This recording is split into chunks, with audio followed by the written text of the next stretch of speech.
सरकार भनेको त गाडी जस्तो हो, गाडीमा एक्सिलेटर मात्र होइन ब्रेक हुन्छ, ब्रेक पनि लाउनुपर्छ भनेर चिन्ता पनि मान्नुभएको छ।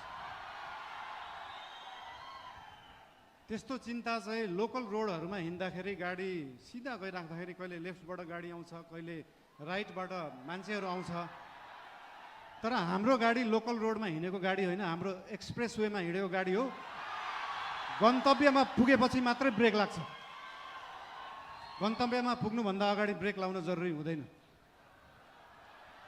र हाम्रो गाडी अनियन्त्रित पनि छैन, वातावरण पनि मिलेर गएको छ। त्यही भएर हाम्रो पार्टीप्रति, हाम्रो सरकारप्रति जुन चिन्ता लिनुभएको छ त्यसको लागि धेरै धेरै धन्यवाद पनि दिन चाहन्छु। चिन्ता लिनु राम्रो कुरा हो। जनता र जनताको भोट भनेको हावा जस्तो हुन्छ, कहिले हावा यताबाट चल्छ, कहिले उताबाट चल्छ भनेर चिन्ता लिनुभएको छ। हामीले कुनै हावा चलाएका छैनौँ, हामीले बाढी ल्याएर खोला फर्काएको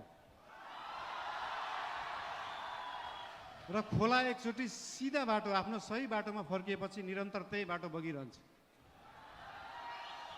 यो हावा जस्तो कहिले लेफ्ट राइट उत्तर दक्षिण पूर्व पश्चिम बग्दैन। त्यही भएर चिन्ता लिनु हुनेहरूलाई धेरै धेरै धन्यवाद दिन चाहन्छु। यस्तै चिन्ता हामीलाई दिइराख्नु होला, हामीलाई मार्गदर्शन